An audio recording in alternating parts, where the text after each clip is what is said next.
जिस जाकिर नायक के शब्द पाकिस्तान में बम धमाके करवाते हैं और उसके श्रीलंका में बम धमाके करवाते हैं, श्रीलंका को उसकी टीवी चैनल बंद करनी पड़ती है, उस जाकिर नायक को हिंदुस्तान में दिग्गी राजा जैसे लोग कंधे पर बिठा करके नाच रहे हैं भाई। ये मीडिया जो दिखा रही है अक्सर मेजॉरिटी टाइम पे वो आउट ऑफ कॉन्टेक्स्ट है, बहुत से बार हाफ स्टेटमेंट है और कुछ बार डॉक्टर्ड है, डॉक्टर्ड क्लिप यूट्यूब से उठा रहे।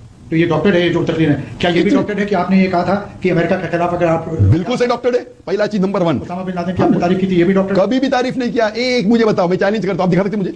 आप दिखा सकते आप दिखा सकते मुझे? तो मेरे पास नहीं। तो आप जब वो इल्जाम लगा रहे मुझ पे, इंडिया में तो मीडिया में चल रहा है, लेकिन आप जर्नलिस्ट है ना, पूछने के पहले तहकीक करो। कुरान की आयत है, कुरान की आयत है, सूरह हुजुरात चैप्टर 49 वर्स नंबर 6। अगर कोई भी एक फासिक आपको कोई भी इंफॉर्मेशन देता है, उसकी तहकीक करो दूसरे तक पहुंचाने के पहले। तो ये कहना बिना तहकीक करके इस्लाम में गुनाह है।